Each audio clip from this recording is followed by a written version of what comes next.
والصلاة والسلام على سيد الأنبياء والمرسلين سيدنا ونبينا بالقاسم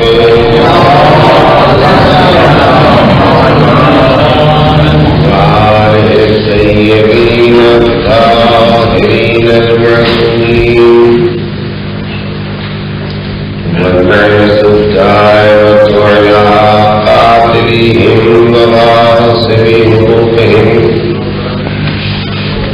وعدائهم إلى يوم الدين. أما بعد فقد قال الله تبارك وتعالى وهو أصدق القائلين: بسم الله الرحمن الرحيم. يا أيها الذين آمنوا قوا أنفسكم وأهليكم نارا. صلى الله عليه وسلم.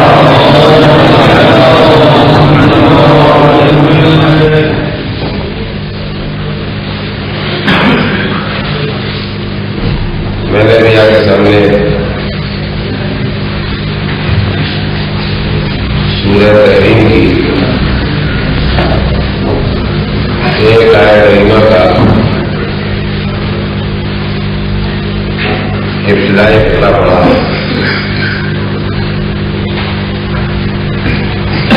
یہ سورہ آپ کو 28ویں پارے میں ملے گا.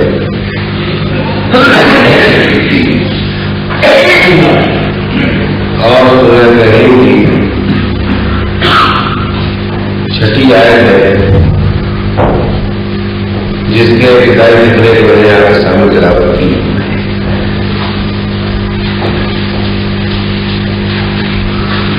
ارشاد ہوتا ہے: یا ایھا الذین آمنوا قوا انفسکم واہلیکم نارا. اے ایمان لانے والوں، اپنے کو اور اپنے گھر والوں کو آگ سے بچاؤ. وقودها الناس والحجارہ، اس آگ سے بچاؤ جس کا ایندھن انسان ہوں گے اور پتھر. معمولی سمجھ والا کی یہ بات جانتا ہے کہ پتھر میں قوت عمل نہیں اور جس میں قوت عمل نہیں ہے اس کے لیے نظرہ ہے نظرہ. تو اس آگ میں پتھر اس لیے نہیں ڈالے جائیں گے کہ یہ مجرم ہے ان کو سزا دے گا، بلکہ یہ لیے ڈالے جائیں گے تاکہ آگ کی تپش میں، آگ کی سوزش میں، آگ کی تیزی میں اضافے کا ہے. اور یہ دوزخ کی آگ جو پتھروں کی آگ سے تیز کر دی جائے گی، اس میں جلنے والا فقط انسان ہے. تو اللہ کہتا ہے ایمان لانے والوں، اپنے کو اور اپنے گھر والوں کو دوزخ کی آگ سے بچاؤ جس کا ایندھن انسان ہے اور پتھر ہے. علیہا ملائکۃ غلاظ شداد. دوزخ کی آگ سے اپنے گھر والوں کو بچاؤ جس پر اللہ نے ایسے ملائکہ موجود کیے ہیں جو سخت اور شدید مزاج ہیں. لا یعصون اللہ ما امر. وہ ایسے ملائکہ ہیں کہ خدا ان کو جو حکم دے گا اس کے حکم کی تعمیل میں وہ نافرمانی نہیں ہے. وَيَفْعَلُونَ مَا يُؤْمَرُونَ. اور یہ وہ ملائکہ ہے کہ جو حکم خدا ملے گا اس پر عمل کرے. میں قبل اس کے کہ آپ کے سامنے سلسلے کلام کو آگے بڑھاؤں، یہ کرنا چاہتا ہوں کہ پالنے والے سے ہم کو اور آپ کو یہ بات پوچھ لینا چاہیے کہ پالنے والے تیرا اتنا فرمانا کافی تھا کہ ذات سے اپنے اور اپنے گھر والوں کو بچاؤ، جس کا ایندھن انسان اور پتھر ہے، اس پر تمہیں ان ملائکہ کے منظر کرنے کا تذکرہ کیوں کیا ہے؟ تو شاید طالب الغیب خدا کا جواب یہ ہو کہ میں اپنی پیدا کی ہوئی مخلوق انسان کے مزاج سے، فطرت سے، نیچر سے واقف ہوں۔ تمہارا سوچنے کا انداز یہ ہے کہ تم آخرت سے بھی دنیا ہی کے انداز پر سوچنے لگتے ہو۔ تو یہ دنیا میں تم نے ایسا بہت دیکھا ہے کہ دولت کے ذریعے، طاقت کے ذریعے، حکومت کے ذریعے، اثرات کے ذریعے، رشوت کے ذریعے جیل کے اسٹاف کو ملا لیا جاتا ہے، اور وہ جیل جو سزا کی جگہ ہے وہ آرام دہ گھر کی شکل میں تبدیل ہو جاتا ہے۔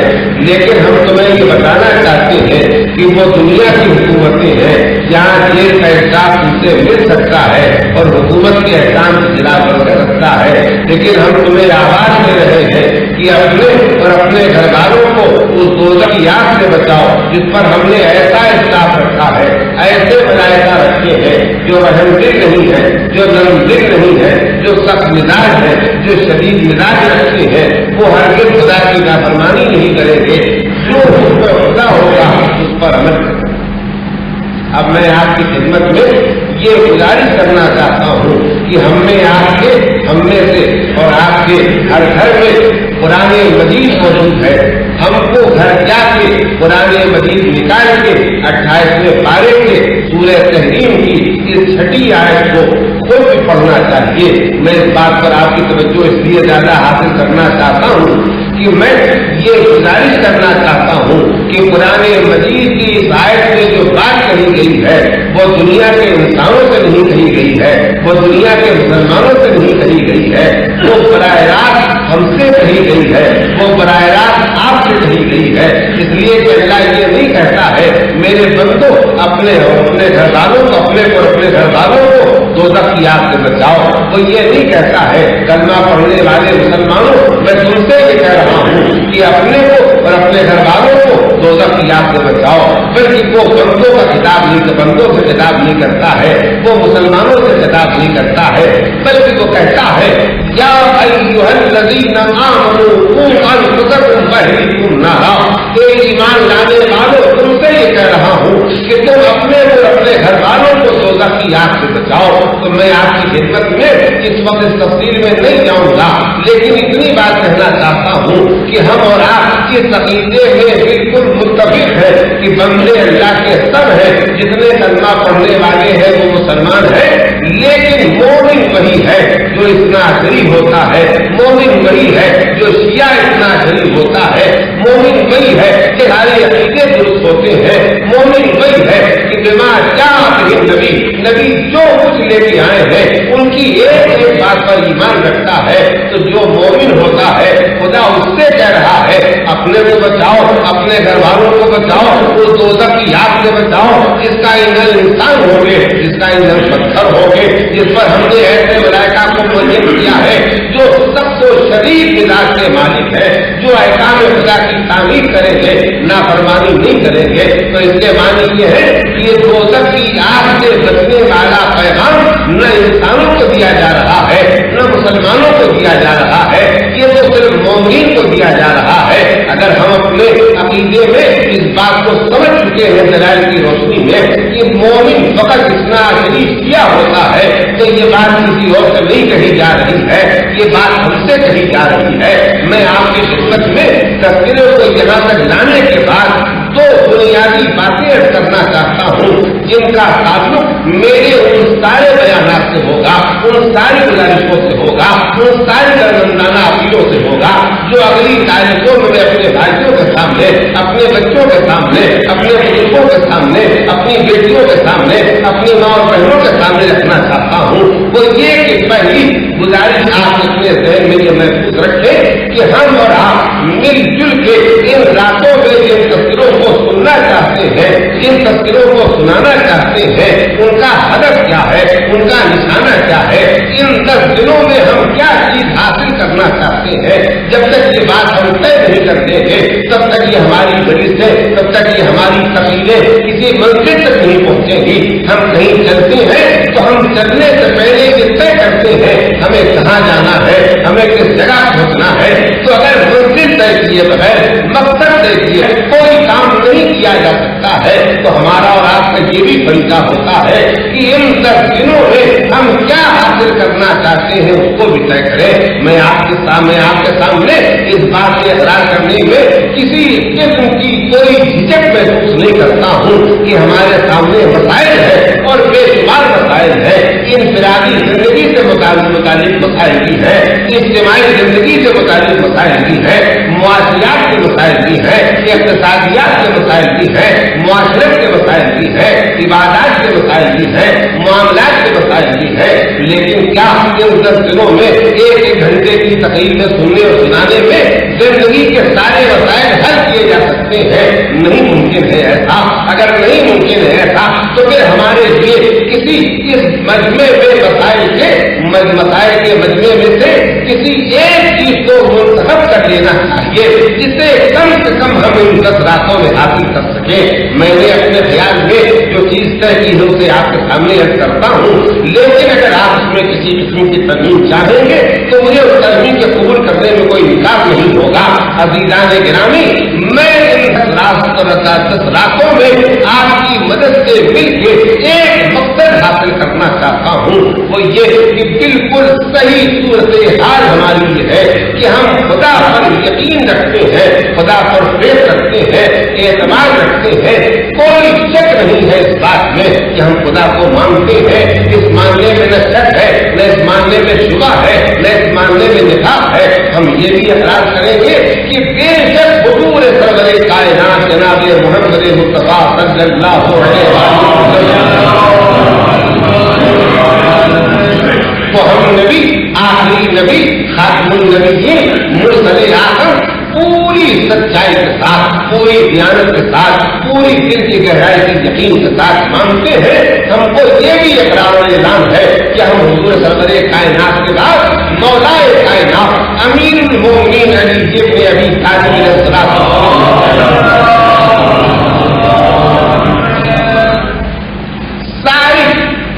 हिदायत का सरबराह मानते हैं। पैगंबर के बाद उनके लिए वो सारे हुकूक और फराइज मानते हैं जो नबी आज़म मुरसले आज़म के लिए और खत्मुल मुरसलीन के लिए मानते हैं। हम यकीनन मौलाए कायनात के बाद इमाम हसन को उसी बात की बात तरतीब के साथ 12 इमामों को इमाम ज़माना अज्जलल्लाहु ताला फरजा को मानते हैं। तो किसी किस्म का हमारे दिलो दिमाग में शक और शुबा नहीं पाया जाता है कि हम खुदा के मानने वाले हैं, हम नबी के मानने वाले हैं, हम आइम्मे मासूमीन अलैहिस्सलाम के मानने वाले हैं। लेकिन इसी के साथ साथ इस सूरत हाल को भी हम फरामोश नहीं कर सकते हैं कि हम यकीनन खुदा के मानने वाले हैं, मगर इस यकीनन खुदा के मानने वाले होने के बावजूद अहकाम खुदा से सरताबी करने वाले हैं। जहाँ वो बिल्कुल सच्ची और साबित और मजबूत हकीकत है कि हम खुदा के मानने वाले हैं, वहाँ हमारी अमली जिंदगी इस बात से किसी तरह इनकार नहीं करा सकती है कि हम खुदा को मानते हैं मगर अहकाम खुदा को नहीं मानते हैं। बिल्कुल ऐसी ही सूरत हाल है। हम हुजूर सरवरे कायनात जनाब मुहम्मद मुस्तफा सल्लल्लाहु अलैहि वसल्लम लेकिन हमारी जिंदगी में कितने ऐसे मकामात आते हैं जहाँ पैगंबर के हिदायत की मुकद्दमी करते हैं, उनके अहकाम पर अमल नहीं करते हैं। यकीनन 12 इमामों पर हम मोहब्बत में जान छिड़कते हैं, कोई शक शुबे की बात नहीं है। लेकिन हमारी जिंदगी का अगर हम खुद अपना हिसाब करें तो हमें अंदाजा होगा हमने मौला अली के फरमाइशात से कहाँ अपने जिंदगी के रुख को मोड़ लिया है। हमने मासूमे कौनैन की हिदायतों से कहाँ मुकद्दमी की है। हमने आइम्मे मासूमीन के अहकाम को कहाँ हमारी जिंदगी में इज्जत के साथ जगह नहीं दी है। यानी हमारी जिंदगी इस प्रकार का शिकार है कि हम खुदा को मानते हैं मगर उसकी बात नहीं मानते हैं। हम नबी का कलमा पढ़ते हैं मगर उनके हर हुक्म के सामने सर नहीं झुकाते हैं। हम आइम्मे मासूमीन से मोहब्बत करते हैं, बेपनाह मोहब्बत करते हैं, लेकिन उनकी जात से मोहब्बत करते ہیں, ان کی بات سے محبت نہیں کرتے ہیں, ان کی شخصیت سے محبت کرتے ہیں, ان کے احکام سے محبت نہیں کرتے ہیں, ان کے اصول کو تسلیم کرتے ہیں, ان کے مقصد کے لیے عملی اقدام نہیں کرتے ہیں, تو یہ ہماری انفرادی زندگی ہو یا خاندانی اور فیملی کی زندگی ہو یا قومی زندگی ہو, ہر سطح پر ہمیں یہ نظر آتا ہے کہ ہم اس عملی تضاد کا شکار ہے کہ خدا کو مانتے ہیں, نبی کو مانتے ہیں, امام کو مانتے ہیں, مگر احکام کو نہیں مانتے ہیں. تو ہمارا فریضہ ہوتا ہے کہ ہم سوچیں کہ ہمارے اندر یہ تضاد کیسے پیدا ہو گیا ہے. میں اس چیز کا قائل ہرگز نہیں ہوں کہ صرف امراض کا تذکرہ کیا جائے, صرف بیماری کی تفصیل کی جائے, صرف بیمار کی مذمت کی جائے.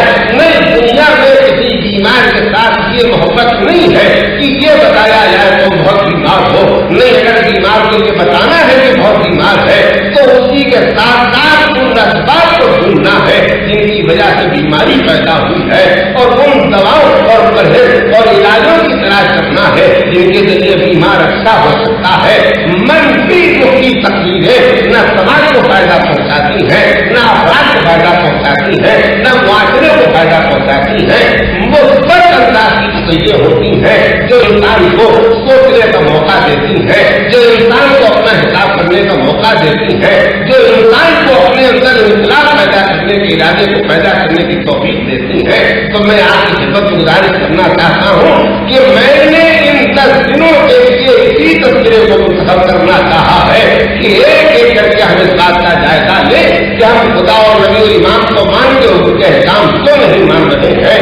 یا تو اس کا سبب کہیں پر ہماری کم علمی ہوگی, کہیں پر ناواقفیت ہوگی, دین کو نہ سمجھنا ہوگا, کہیں پر ایسا ہوگا کہ جو چیز دین نہیں ہے اس کو ہم نے دین سمجھ لیا ہے, کہیں پر ایسا ہوگا جو دین ہے اس کو ہم دین نہیں سمجھ رہے ہیں, کہیں پر ایسا ہوگا کہ ہمارے سامنے کچھ معاشرتی, معاشی, اقتصادی, خاندانی, قومی, مقامی, لوکلی مسائل کی اہمیت اتنی پیدا ہو گئی ہے کہ ہم دین کے احکام پر عمل نہیں کر سکتے ہیں. تو میں آپ کے سامنے کوشش کروں گا, آپ کے مشورے بھی چاہوں گا, آپ کی رائے بھی چاہوں گا, اور میں خود بھی کوشش کروں گا کہ ایک ایک کر کے جہاں تک میرے سامنے مسائل آ سکے ان کو آپ کے سامنے اس لیے پیش کروں تاکہ آپ بھی سوچیں, میں بھی سوچوں, میرا ہر بچہ سوچے, میری ہر بیٹی سوچے, میری ہر بہن سوچے, میرا ہر بھائی سوچے کہ اس عملی تضاد کے ہم شکار کیوں ہو گئے ہیں, ان کی اسباب کیا ہے اور ہم ان سے کیسے نکل سکتے ہیں. یہ وہ ہدف ہے, یہ وہ مقصد ہے, یہ وہ پروگرام ہے, یہ وہ ایڈ ہے جس کے مارکیٹ میں اگلی تقریریں آپ کے سامنے پیش کرنا چاہتا ہوں. میں آپ کے مشوروں کو بڑی قدر و قیمت کی نگاہ سے دیکھوں گا اور اسے اپنی رائے میں شامل کرنے اور جذب کرنے کی کوشش کروں گا. یہ پہلی گزارش ہے جو میں آپ کے سامنے کرنا چاہتا ہوں.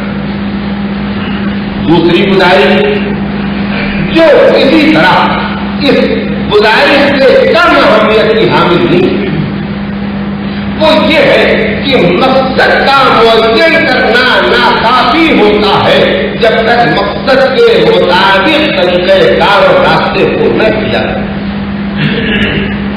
آپ اگر گھر سے آئے ہیں, یہاں تک تشریف لائے ہیں مجلس کرنے کے لیے, تو جہاں آپ کے پیش نظر یہاں تک آنا تھا, یہ مقصد تھا, تو اس مقصد کے حصول کے لیے آپ کو ایسے ہی راستے سے آنا تھا جو آپ کے گھر سے شروع ہوتا ہو اور یہاں تک پہنچتا ہو. اگر راستہ بدل دیتے تو ہم میں سے کوئی آدمی نہیں پہنچ سکتا تھا. اس کے کھلے ہوئے معنی ہے کہ مقصد کا معین کرنا تنہا ناکافی ہے جب تک مناسب راستے کا, مناسب طریقہ کار کا, مناسب لائے عمل کا انتخاب نہ کر دیا جائے. تو میں آپ کی خدمت میں گزارش کرنا چاہتا ہوں کہ یقیناً میں جو کچھ بھی آپ کے سامنے عرض کروں گا ان ساری باتوں کی گزارش کے باوجود میں خطا اور غلطی کر سکتا ہوں. میں ہرگز معصوم نہیں ہوں. میرے انداز فکر میں کسی قسم کی ایسی گارنٹی اور ضمانت نہیں ہے کہ میری زبان سے کوئی غلط بات نہیں نکل سکتی ہے, میرا سوچنے کا انداز کہیں پر نہیں رہ سکتا ہے. تو میں بھی غیر معصوم ہوں, آپ بھی غیر معصوم ہے, ہم میں سے کوئی آدمی معصوم نہیں ہے. غلطی بھی ہو سکتی ہے, بھول چوک بھی ہو سکتی ہے, سہو اور نسیان بھی ہو سکتا ہے. تو پھر میں آپ کے سامنے جو گزارش کرنا چاہتا ہوں تو یہ کہ ایک میں نہیں, دنیا کا کوئی آدمی جو غیر معصوم ہے, چاہے وہ ذاکر ہو, چاہے وہ عالم دین ہو, چاہے وہ فرد قوم ہو, چاہے وہ مرد ہو, چاہے وہ عورت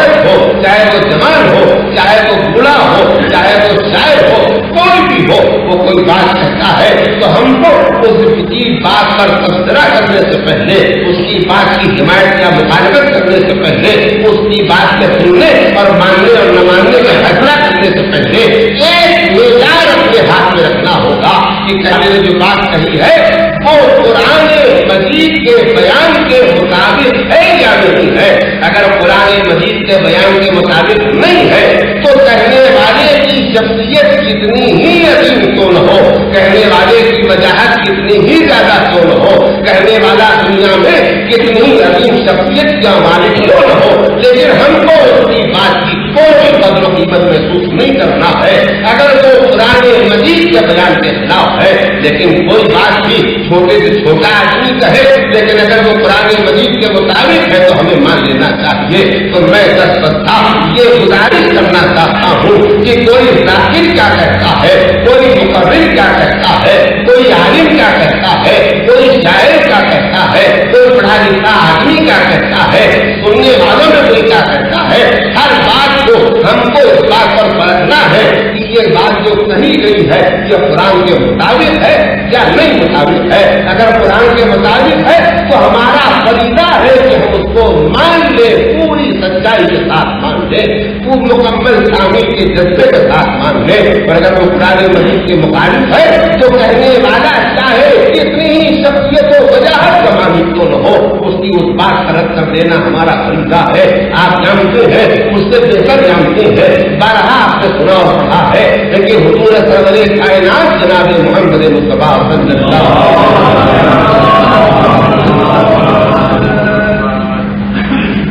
ارشاد فرمایا کہ میری وفات کے بعد، میری شہادت کے بعد، میرے انتقال کے بعد بہت سے آدمی پیدا ہوں گے جو میرے نام سے جھوٹی حدیثیں گڑھ کے لوگوں کو سنائیں۔ یعنی صورتحال کیا ہوگی کہ بات ان کی ہوگی جو نے گڑھا ہے اور پیش کریں گے میرے نام سے کہ قال رسول اللہ۔ تو پیغمبر نے کہا تمہارے سامنے دو چیزیں آئیں گی، ایک طرف کہنے والے میں میرا نام لیا جائے گا، میری شخصیت سے فائدہ اٹھانے کی کوشش کی، اور دوسری طرف بات ہوگی جو میری بات نہیں ہوگی۔ تو تم پریشان نہ ہو جانا، اس لیے کہ کچھ باتیں میں نے کہی ہیں اور کچھ باتیں میری طرف سے میرے نام سے کہی جائیں جو میری کہی ہوئی نہیں ہے۔ تو جب کبھی تمہارے سامنے کوئی چیز پیش کی جائے تو تم اس کو قرآن مجید سے ملا کے دیکھنا، اگر بیان کی ہوئی حدیث قرآن مجید کے مطابق ہے تو مان لینا، اور اگر قرآن مجید کے خلاف ہے تو اسے دیوار پر پٹک لینا۔ اگر پیغمبر کے نام سے کوئی بات بیان کی جائے اور وہ قرآن مجید کے مطابق نہیں ہے تو پیغمبر کہتے ہیں اسے دیوار پر پٹک دینا۔ تو کیا حیثیت ہے میری، کیا حیثیت ہے کسی غیر معصوم انسان کی کہ اس کی بات میں کوئی فرق باقی رہ جائے گا تو بیان قرآن مجید کے اگر بیان قرآن مجید کے خلاف ہے تو ہمیں دیوار پر پٹک دینا ہے۔ فرق صرف یہ ہے کہ حضور نے کہا کہ تمہارے سامنے جب کوئی ایسی چیز میرے نام کا بیان کی جائے جو قرآن مجید کے مطابق نہیں ہے تو تم اس کو دیوار پر اس لیے پٹک دینا کہ تو میں نے نہیں کہی، وہ میں نے نہیں کہی ہے، میرے نام کا منسوخ کی گئی ہے، اس لیے کہ میرا اور قرآن کا بیان کہیں الگ ہو ہی نہیں سکتا ہے۔ لیکن پیغمبر کے علاوہ، امام کے علاوہ، غیر معصوم کے علاوہ اگر کوئی بات کرتا ہے تو پھر اس کی بات کو ہم اسی میں آ کر دیکھیں گے کہ قرآن کے مطابق ہے یا نہیں مطابق ہے۔ اگر قرآن کے مطابق نہیں ہے تو شخصیت کا لحاظ کیے بغیر اس بات کو رد کر دینا ہے، اس بات کو واپس کر دینا ہے، اس بات سے انکار کر دینا ہے۔ پر اگر قرآن مجید مطابق ہے تو چاہے ہمارے کتنے ہی خیالات اس سے کو نہ ٹکراتے ہو، ہمارے کتنے ہی سوچنے کے انداز اس سے کو نہ ٹکراتے ہو، ہمارے سماج کی کتنی عادتیں اور روشیں اس سے کو نہ ٹکراتی ہو، ہماری سوسائٹی کی کتنی باتیں اس سے کو نہ ٹکراتی ہو، لیکن ہم کو قرآن کی ہمالیائی عظمت کو سامنے رکھتے ہوئے ان ساری چیزوں کو توڑ کے پھینک دینا ہے جو اسلام سے ٹکراتی ہو، جو بیان قرآن مجید سے ٹکراتی ہو۔ یہ وہ راستہ ہے کہ اس راستے کا اگر ہم اپنائیں گے تو ہم اس منزل تک پہنچ سکیں گے کہ ہم خدا اور نبی امام کے ماننے والے ہونے کے بعد ان کے احکام کی تعمیر کریں۔ میں آپ کی خدمت میں اپنے اگلے اور آج کے سارے بیان फिर खिलाता एक नजर करना चाहता हूँ। मैं आपकी खिदमत में न कोई बात नसीहत करने आया हूँ, न मैं आपकी खिदमत में किसी को किसी की लड़की पर टोकने आया हूँ। मुझे उसको टोकने का हक ही नहीं है, इसलिए कि मैं सारे सुनने वालों से ज्यादा गुनहगार हूँ, मैं सारे सुनने वालों से ज्यादा हकीम हूँ। लेकिन फिर आप मुझसे पूछ सकते हैं कि तुम क्यों ये बातें कहने आए हो? बड़ी सीधी सीधी सी बात है। मैं एक दर्दमंद दिल लेके आया हूँ और ये चाहता हूँ कि अपने इन 10 दिनों के अंदर अपने दर्द दिल को आपका दर्द दिल बना दूं, अपने दर्द दिल को आपके दिलों में मुंतकिल कर दूं। क्यों? इसलिए कि कुरान मजीद आवाज दे रहा है, या अय्युहल्लज़ीना आमनू क़ू अनफुसकुम व अहलीकुम नारा, ईमान लाने वालों अपने को और अपने घर वालों को दोज़ख की आग से बचाओ। मैं आपकी खिदमत में करना चाहता हूँ, ये कोई बहुत बड़ी इमारत नहीं है, लेकिन इसका आप जायजा लें तो इसमें जगह जगह आपको निशानियां मिलेंगी कि अगर खुदा न खास्ता आग लग जाए तो निकलने के इमरजेंसी डोर कौन से हैं, निकलने के वो रास्ते कौन से हैं जिनसे हम निकल सकें। आग बुझाने के लिए स्कूल किसको करें, आग बुझाने की आवाज किसको दें, और कौन सी कोई तदबीरें हैं जिनके जरिए हम आग को बुझा सकते हैं। तो अगर इस छोटी सी इमारत के बनाने वालों ने फरीदा समझा कि इम्कानी आग लग जाने के बाद कैसे बचाया जाए, वो सारी हिदायतें लिख दी, वो सारी निशानियां बना दी, वो सारे इंतजाम कर दिए, तो फिर कैसा मेहरबान है वो खुदा, कैसा करीम है वो खुदा, कैसा रहमान है वो खुदा, कैसा रहीम है वो खुदा जो आवाज दे रहा है, या अय्युहल्लज़ीना आमनू क़ू अनफुसकुम व अहलीकुम नारा, ईमान लाने वालों अपने को और अपने घर वालों को दोज़ख की आग से बचाओ। वो दोज़ख की आग जिसका ईंधन इंसान और पत्थर होंगे, वो दोज़ख की आग जिस पर हमने सबसे शदीद लाए मलाइका मोजिन किए हैं, वो दोज़ख की आग कि जिस पर जो मलाइका मोजिन है वो हमको खुदा की तामील करेंगे, नाफरमानी नहीं करेंगे। तो उसने आवाज दी कि अपने को अपने घर वालों को दोज़ख की आग से बचाओ। इसका वाहिद खुलासा ये निकलता है, इसका साफ रिजल्ट और नतीजा ये निकलता है कि मोमिन होने के बाद भी आग का खतरा हमारे सरों पर मंडरा रहा है। इंतहाई गफलत होगी कि जो आग के खतरे में हो अपने आप को आग से मुतमईन हो।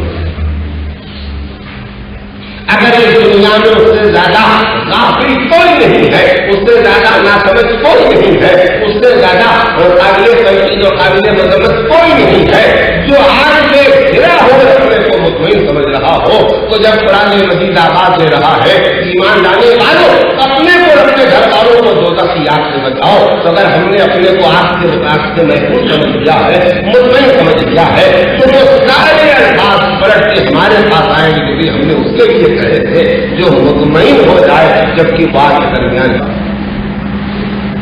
मैं अब आपकी खिदमत में थोड़ी तफसील का आगाज करना चाहता हूं कि अंदाजा लगे इस बात का कि हम आज के खतरे में क्यों घिरे हुए, हम इस दो अमली तजाद का क्यों शिकार है कि खुदा और नबी और इमाम को मानते हैं और उनकी अहकाम से नाफरमानी। मैं उसमें से ज़िम्नी तौर पर एक सबक का तस्करा करना चाहता और उसके बाद रफ्ता अगली रातों में अगली मजलिसों में आपके सामने मसाइल पेश हो और आपकी मजलिसों का तारीफ हो। अज़ीज़ान गिरामी अगली मजलिसों में आपके सामने मसाइल पेश हो और आपकी मजलिसों का तारीफ हो। अज़ीज़ान गिरामी सच्ची बात हकीकत का बैठ का इकरार करना ही इंसान के लिए निजात का जरिया है। मिसाल के तौर पर मैं अपने बच्चों को समझाने के लिए कहना चाहता हूँ, बड़े तो मुझसे ज्यादा जानते हैं कि हम एक ऐसे दरवाजे से निकल रहे हैं, एक ऐसे डोर से निकल रहे हैं जो नीचा है और हमारी हाइट हमारा खुद से नीचा है। लाजमी तौर हम पहली मर्तबा अगर बेखलाकी से निकल गए तो उसका नतीजा यही होना है कि हमारा सर टकराएगा, दीवार को चोट नहीं लगेगी, चोट हमारे सर। لیکن اگر ہم نے اس کے بعد اس بات کو یاد کر لیا کہ یہ غلطی ہماری تھی کہ ہم نے فیصلے میں ججمنٹ میں غلطی کی تھی کہ یہ نہیں طے کیا کہ یہ نیچا ہے ہمارا سر اونچا ہے تو ہم کو سر جھکا کے نکلنا چاہیے، تو جب تک اس حقیقت کا ہم اعتراف نہیں کریں گے اور عملی طور پر اسے یاد نہیں رکھیں گے، چلنے سے پہلے یاد رکھ سکتے پر عمل نہیں کریں گے، ہمارا سر ٹکراتا رہے گا، چوٹ لگتی رہے گی، سر ٹوٹتا رہے گا۔ تو سچائی اور حقیقت یہی ہے کہ اس بات کو تسلیم کریں کہ یہ اونچا ہونے والا نہیں ہے، ہم کو سر جھکا کے نکلنا ہے تاکہ ہمارا سر محفوظ رہ جائے۔ لیکن اگر ہم حقیقت کو چھپانا چاہتے ہیں کہ نہیں غلطی دیوار کی ہے، ہماری کوئی غلطی نہیں ہے، تو ویسے تو ہو سکیں گی، ویسے تو ہو سکیں گی، سمینار بھی پر ہو جائیں گے، لیکن سر ہمارا بھی ٹوٹتا رہے گا، دیوار کو کوئی سکتا نہیں۔ میں اس سرمندانہ گزارش کے بعد ایک حقیقت ہے جس کا اعلان کرنا چاہتا ہوں، جس کا تذکرہ کرنا چاہتا ہوں، اور ہمیشہ آپ یاد رکھیں میری جب کبھی گفتگو ہوگی تو آپ سے پہلے ہر غلطی میں میں اپنے نام کو شامل کر کے بات کرتا ہوں تاکہ کسی کو ناگواری محسوس نہ ہو۔ میں نے آپ کے سامنے سر کھڑے منبر اختیار کیا ہے، میں آپ سے زیادہ گناہگار ہوں، میں آپ سے زیادہ حقیر ہوں، لیکن آپ سے محبت رکھتا ہوں اور یہ چاہتا ہوں کہ آپ کے لیے جو راستہ نکل آئے اور آپ کے لیے راستے کے ذریعے میرے لیے راستہ نکل آئے کہ ہم بھی آپ کے بچ جائیں اور آپ بھی آپ سے بچ جائیں، یہ سرمندانہ گزارش کے لیے پیش کر رہا ہوں۔ اب سنیے اس اسباب میں سے سبب کا تذکرہ کہ جس کی وجہ سے ہم خدا اور نبی اور امام کو مانتے ہیں اور ان کے احکام کی نافرمانی کرتے ہیں۔ ذرا صلوات بھیجیے محمد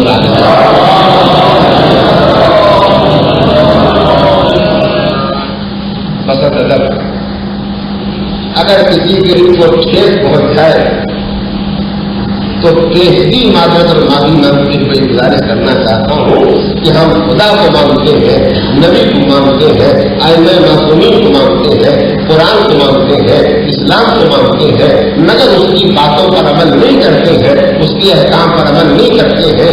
کون سے اس کے اسباب ہیں؟ ان میں سے ایک سبب ہے، آپ سوچیں، ایک سبب ہے کہ ہم مسلمان ہیں مگر نسلی مسلمان ہیں، اصلی مسلمان ہیں۔ سبب یہی ہے کہ ہم شیعہ ہیں، ہم مومن ہیں، ہم اثنا عشری ہیں، ہم حسینی ہیں، ہم عزادار ہیں، ہم محب اہل بیت ہیں، مگر جو کچھ بھی ہم ہیں نسلی ہیں، اصلی نہیں۔ ہر آدمی کو مجھ سے پوچھنے کا حق ہے، جب میں نے بات کہی ہے تو مجھے جواب دینا میرا فریضہ ہے کہ میں کیوں کہتا ہوں کہ ہم اصلی نہیں ہیں، نسلی۔ آئیے سامنے ہی کی ایک مثال سے گفتگو شروع کرو، شاید بات آسان ہو جائے۔ کوئی بہت دن نہیں گزرے ہیں، بچی 10 ذوالحجہ کو، عید الاضحیٰ کو، کوئی بہت دن نہیں گزرے۔ یہاں کتنے حضرات کی تشریف فرما ہے، ان سے اگر میں یہ سوال کروں کہ ہم نے رمضان کے بعد والی عید یا ذوالحجہ کی 10 تاریخ کو جو عید آئی تھی، اس عید کی عید کو ہم میں سے کتنے آدمی ہیں جنہوں نے نماز عید نہیں پڑھی؟ اگر میں اپنے محترم سامعین کے سامنے یہ سوال رکھوں کہ ہم میں سے کتنے آدمیوں نے عید اور بقرعید کی نماز نہیں پڑھی، تو ہم میں سے اکثر آدمیوں کا جواب ہوگا کہ ہم میں سے اکثریت ہے جس نے نماز نہیں پڑھی۔ شاید ہی کوئی رہ گیا ہو ایسا بدنصیب مسلمان جس نے عید اور بقرعید کی نماز نہ پڑھی ہو۔ تو معلوم ہوتا ہے ہم کہیں چلے جائیں، کسی سوسائٹی میں چلے جائیں، کسی معاشرے میں چلے جائیں، ہمارا بھائی، ہماری بہن، ہماری بیٹیاں جو جس ماحول میں زندگی بسر کر رہی ہیں، کسی ماحول میں ہم جا کے پوچھیں نماز عید کتنے آدمیوں نے پڑھی، تو جواب ملے گا 95% آدمی، 99% آدمی نے۔ 10% 10% 2% لوگوں نے نماز۔ دستہ گزارش ہے، ٹھنڈے دل و دماغ کے ساتھ سنیے اور سوچیے کہ ہم نے 95 90% 99% 100% عید کے دن نماز پڑھی، لیکن اسی عید کو یہ 95% نماز پڑھنے والوں نے صبح کی نماز نہیں۔ اگر ہم ریشیو نکالے اوسط نکالے کہ جنہوں نے نماز عید پڑھی تھی ان میں سے کتنے آدمیوں نے نماز صبح پڑھی تھی، تو جواب یہی آئے گا 10% नमाज सुबह पढ़ी थी और 95% आदमियों ने नमाज नहीं।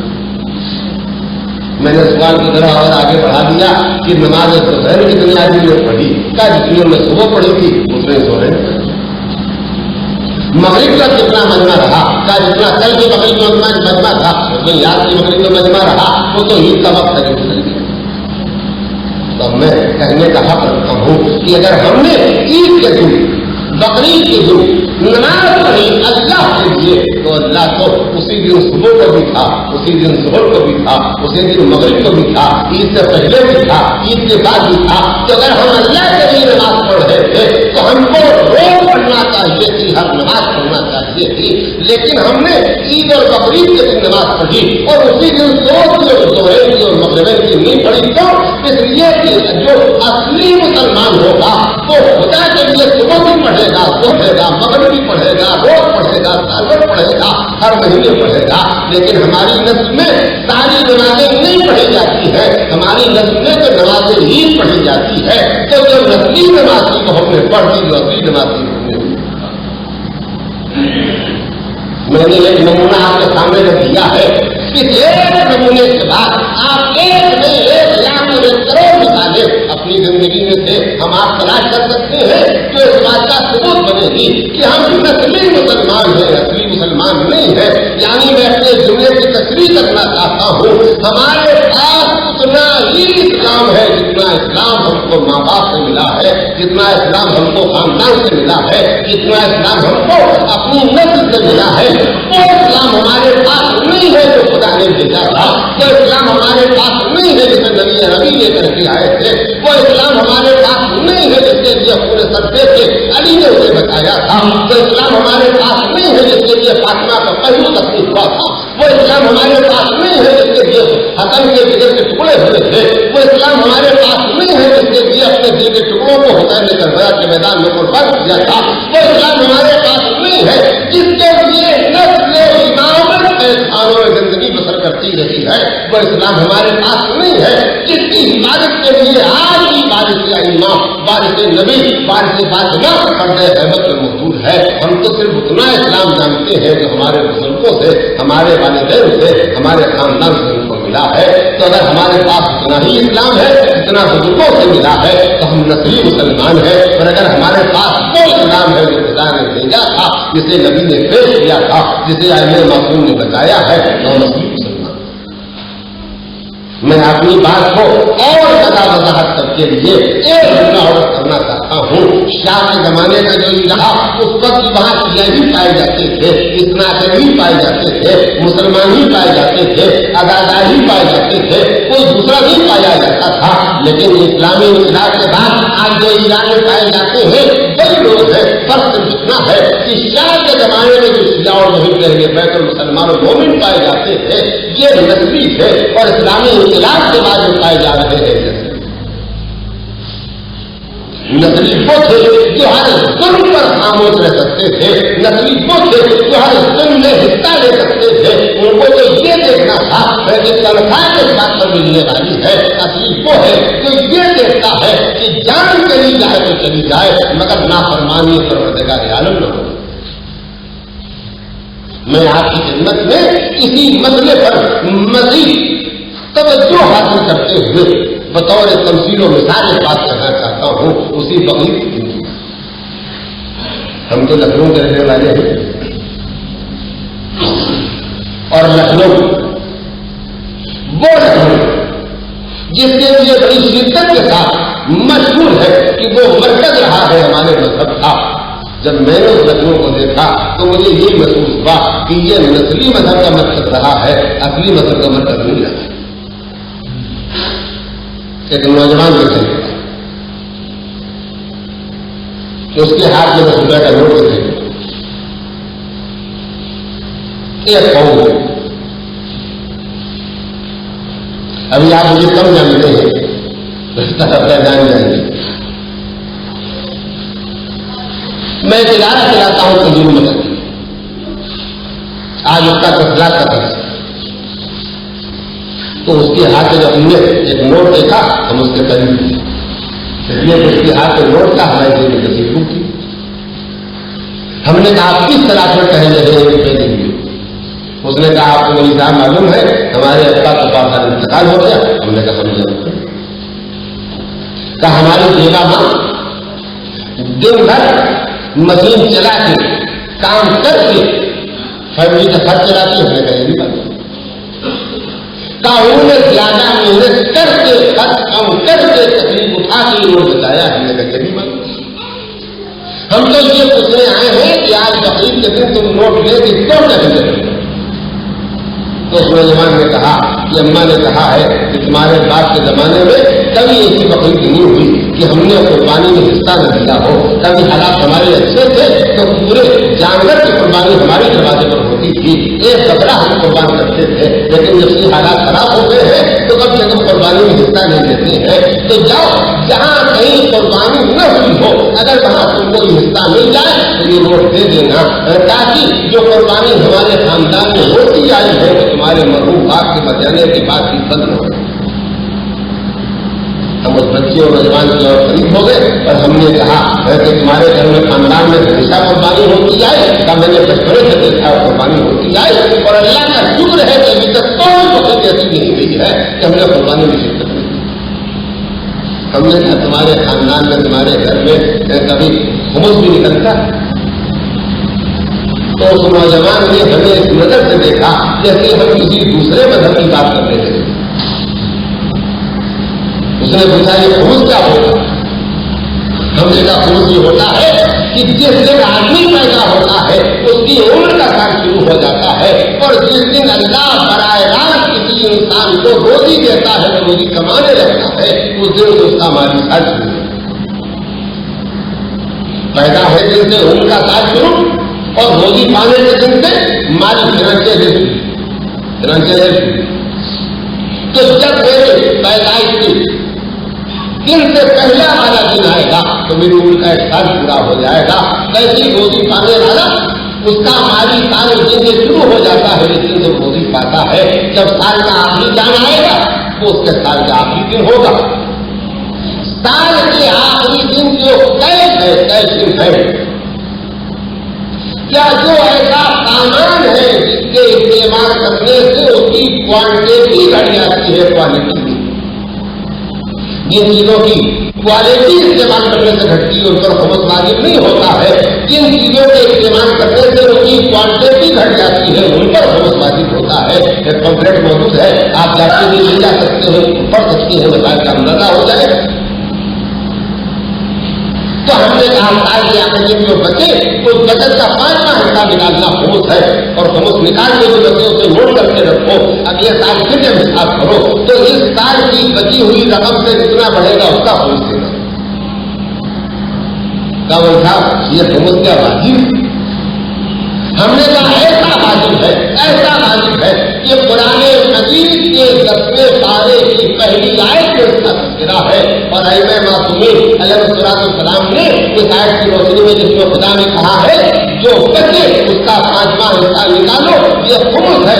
اس کا پہلا حقدار خدا ہے, دوسرے حقدار نبی ہے, تیسرے حقدار امام ہے, چوتھا حقدار وہ غریب ہے جس کے پاس کاٹر کا خرچ نہ ہو, پھر وہ یتیم ہے جو غریب ہو, وہ مسافر ہے جو سفر میں غریب ہو گیا ہو.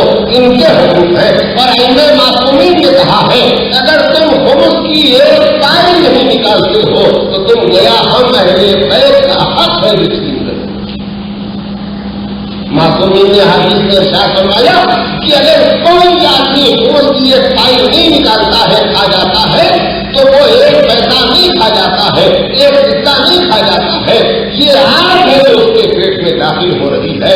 نبی کا جانشین فرماتے رسول کہتا ہے جو خمس نہیں نکالتا ہے کھا جاتا ہے یہ آگ ہے جو اس کے پیٹ میں داخل ہو رہی ہے. اور خدا آواز دے رہا ہے یا ایمان لانے والوں اپنے گھر والوں کو دوزخ کی آگ سے بچاؤ. تو عزیزان گرامی میں نے آپ کے سامنے بطور تمثیل و مثال یہ بات کہنا چاہیے کہ میں نے اس نوجوان کے سامنے ساری باتیں کہیں تو اس نے کہا کہ یہ تو ٹھیک ہے کہ واجب ہے, یہ تو ٹھیک ہے کہ واجب ہے, مگر ہمارے گھر میں قربانی ایسا کبھی نہیں ہوا ہے کہ نہ ہوئی ہو اور خمس کبھی نکالا نہیں گیا ہے. تو آپ کی رائے کیا ہے؟ میں نے کہا تم جاؤ اپنی والدہ کو ماں کو جا کے میرا سلام کرنا اور کہنا کہ قربانی سنت ہے, قربانی खुद वाजिब है, अगर नहीं अदा करेगा तो गुनाहगार होगा। लिहाजा अपनी माँ से जाके कहो कि बजाय कुर्बानी करने के जो वाजिब खुमस है वो निकाल दे। बच्चा फंस गया, माँ के पास जाकर उसने मेरी अरदास पेश की, मेरी गुजारिश पेश की और वहां से पलट के आया। अम्मा आपको सलाम कहती है और ये कहती है कि खुमस तो हमारे खानदान में नहीं निकलता आया, मगर कुर्बानी कभी हमारे खानदान में सदा नहीं हुई है। तो हमें शक आता है कि अगर इस साल कुर्बानी नहीं हुई तो पता नहीं कौन सी आफत आ जाए। तो जब अल्लाह हमको और पैसे देगा तो हम खुमस निकाल देंगे। इस वक्त हमें कुर्बानी ही करने दे दीजिए। हम कौन से रास्ता रोकने वाले? साहिब माल अपने माल का हकदार है और दान करने वाला अपने अमल का जिम्मेदार है। हम रास्ते से हट गए, लेकिन हमारी सोसाइटी में, हमारे समाज में, हमारे मुआशरे में ऐसी एक लाख मिसालें मिलेगी कि जो मुस्तहब काम है उनके करने पर हमारी बहनें डरती हैं, हमारी बेटियां डरती हैं, हमारे भाई डरते हैं, पढ़े लिखे एजुकेटेड लोग डरते हैं। हमने ये काम नहीं किया जो करते आए थे, कोई बड़ा तो नहीं नाजिल हो जाएगी। लेकिन मुझे आपकी खिदमत में करना है कि जो सुन्नत काम है, जो मुस्तहब काम है, अगर वो हमने काम नहीं किया तो यकीनी तौर पर हम पर कोई बला नाजिल होने वाली नहीं है, कोई किताब नाजिल होने वाला नहीं है, किसी किस्म का खतरा नहीं है। लेकिन अगर हमने वाजिबात को अदा नहीं किया तो कुरान मजीद अहादीस से पैगाम किताब नाजिल होने वाला नहीं है, किसी किस्म का खतरा नहीं है। लेकिन अगर हमने वाजिबात को अदा नहीं किया तो कुरान मजीद अहादीस से पैगंबर अहादीस मासूमीन सारी शरीयत इस्लामिया के जानने वाले उलमा सबका मुतबका बयान यही मिलेगा कि अगर वाजिब को अदा नहीं किया तो फिर बलाएं नाजिल हो सकती हैं। तो इसके खुले हुए मामले है कि जहाँ बलाओं के नाजिल होने का खतरा है वहाँ हम मुतमईन हैं, और जहाँ बलाओं के नाजिल होने का यकीन है वहाँ हम परेशान नजर आ रहे हैं। इसलिए कि असली इस्लाम हमारे पास नहीं है, असली इस्लाम मैं आपके सामने तस्वीरों को जहाँ तक पेश करके आपको सोचने का मौका देना चाहता हूँ, और आप मुझे अपने मसलों से नाराजें कि मैं अपने बयानात में और जो चीजों को बताता हूँ। मैंने आपके सामने जो कुछ अपना रास्ता मुमकिन किया है बता दिया कि इन 10 रातों में हमको रात को मिलके मुश्तरका कोशिश के जरिए कॉपरेशन के जरिए इस मकसद को हासिल करना है। अगर हम खुदा को मानते हैं तो हुक्म खुदा भी मानने लगे, नबी का कलमा पढ़ते हैं तो उनके हुक्म के सामने अपनी जिंदगी को झुका दे। अगर ऐसे मासूमीन पर हम मोहब्बत के साथ जान छिड़कते हैं तो फिर हम जान माल औलाद सब उनके मकसद के रास्ते पर चले, उनके रास्ते पर चले। ये वो मकसद है जिसे मैं आपकी मदद से कॉपरेशन स्थापित करना चाहता हूँ, और उसका तरीका यही है कि हम सोचे कुरान के मुताबिक, हम कहे कुरान के मुताबिक, हम सुने कुरान के मुताबिक, हम माने कुरान के मुताबिक, हम इकरार करें कुरान के मुताबिक, हम इनकार करें कुरान के मुताबिक। ये वो बयान की बुनियाद है जो फाउंडेशन मैंने आपके सामने ही तकरीरों का रखना चाहा है वो रख दिया है। अब आप अपने मिसरों से लगा देंगे, और आज मैं अपनी तकरीर को खत्म करते हुए ये कहना चाहता हूँ कि जहाँ खुदाए मेहरबान ने हमें आवाज दी है, या ईमान लाने वालों अपने खुद और अपने घर वालों को दोज़ख की आग से बचाओ। तो अगर ये कुरान का बयान है तो नबी अरबी का बयान भी यही है, मौलाए कायनात का बयान भी यही है, मासूमे कौनैन का बयान भी यही है, आइमे मासूमीन का बयान भी यही है। और हद तो ये है, हद तो ये है कि कुरान मजीद हमसे और आपसे कह रहा है, ईमान लाने वालों तुम्हारे और तुम्हारी औलाद और खानदान और फैमिली के इर्द आपके शोले भड़क रहे हैं, अपने और अपने घर वालों को दोज़ख की आग से बचाओ। और इमाम हुसैन अलैहिस्सलाम ने आशूर के दिन जब तकरीर का कोई मौका नहीं था, जब बात कहने की कोई हिम्मत नहीं कर सकता था, उस माहौल में, उस फिजा में, उन हालात में जहाँ आदमी कुछ कहने का तसव्वुर नहीं कर सकता है, वहाँ तारीख़ इस्मत के एक अजीम सरबराह ने दुश्मन के सामने, जानी दुश्मन के सामने, खूनी दुश्मन के सामने कोई अपने नेचर को, अपनी फितरत को, अपने इस्लाम को, अपने तसव्वुरात को सबको बर्बाद कर सकता था। ऐसे जानवर, ऐसे इंसान जो जानवर हो चुके थे कैरेक्टर और किरदार में, उनके सामने फर्जंद रसूल तो है मौलाए कायनात, मासूमे कौनैन की गोद का फला और खेला, इमाम हसन के साथ जिंदगी बसर करने वाला, अफजल का बाप, कासिम का चचा, अब्बास का इमाम, ज़ैनब का भाई हुसैन इब्न अली आए और कहा तुम अगर मुझे नहीं पहचानते हो तो मैं तुमको पहचान देता हूँ। तुम में वो लोग मौजूद है जिन्होंने नबी को देखा है, तुम में वो लोग मौजूद है जिन्होंने नबी की निगाह को देखा है, तुम में वो लोग मौजूद है जिन्होंने नबी की जबान से बातें सुनी है। सुनो, मैं हुसैन इब्न अली हूँ, मैं फातिमा का फर्जंद हूँ। मेरे अलावा आज इस आसमान के नीचे और जमीन के ऊपर कोई दूसरा नहीं है जो फर्जंद रसूल हो, रसूल का बेटा। मैं वो हूँ जिसके बारे में मेरे नाना ने कहा, मैं वो हूँ जिसके बारे में मेरे नाना ने कहा कि ये हसन और हुसैन जन्नत के जवानों के सरदार है, मुझे पहचानो। मेरे बारे में तुम्हारे नबी ने कहा है, इनसे फिरो मुझसे फिरो है, इनसे लड़ाई मुझसे लड़ाई है, इनका गोश्त मेरा गोश्त है, इनका खून मेरा गोश्त है, मेरा खून है। तो मैं वो हुसैन तुम्हारे सामने बोल रहा हूँ, मैं हुसैन की तकलीफ का खुलासा पेश करना चाहता हूँ, मैं उस मंदिर तक लाना चाहता हूँ जो मेरे हदफ और मकसद और निशाने के मुताबिक है। हुसैन ने अपने को पहचानवाया, मजमा सुनता रहा, कभी हमजा के जरिए पहचानवाया, कभी खदीजा के जरिए पहचानवाया, कभी नबी के जरिए पहचानवाया, कभी अली के जरिए पहचानवाया, कभी जाफर तैयार के जरिए पहचानवाया, कभी कुरान के जरिए पहचानवाया। सारे तारुफ मुकम्मल करने के बाद, पूरे तौर पर पहचानवाने के बाद एक मरतबा हुसैन ने कहा, ये बताओ तुम मुझे कत्ल करने क्यों आए हो? याद रखो, मैं हैदर करदार का बेटा हूँ, न मेरा बाप मुझसे डरा है, न मैं मुझसे डरता हूँ, लेकिन मैं तुमसे पूछने आया हूँ कि तुम दोज़ख से क्यों नहीं डरते हो? मेरे खून से हाथ लगने के बाद अपने लिए दोज़ख क्यों बोल दे रहे हो? मैं अगली तकलीफ के हिस्सों के पेश करने से पहले क्या करना चाहता हूँ कि अगर हमने आपने ये तस्लीम शुरू किए हैं उस हुसैन इब्न अली के तस्वीर को सुनने के लिए, इसने करबला के मैदान में आशूर के दिन अपने दुश्मन के सामने, बुलबुला के सामने, शिमर के सामने, किताब के सामने, पूरी के सामने, हंसनान के सामने, उन जानवरों के सामने जिन्होंने डॉक्टरों पर घोड़े दौड़ाए हैं, उन जानवरों के सामने जिन्होंने सेवों में आग लगाई है, उन जानवरों के सामने जो रोते भी जाते थे, जो लूटते भी जाते थे, हुसैन ने दर्दनाना अपील की है, तुम क्यों दोज़ख की आग में जाना चाहते हो? मेरे कत्ल से बाद आओ, मेरे कत्ल करने के बाद तुम्हारे दोज़ख में जाना कोई जगह नहीं होगी।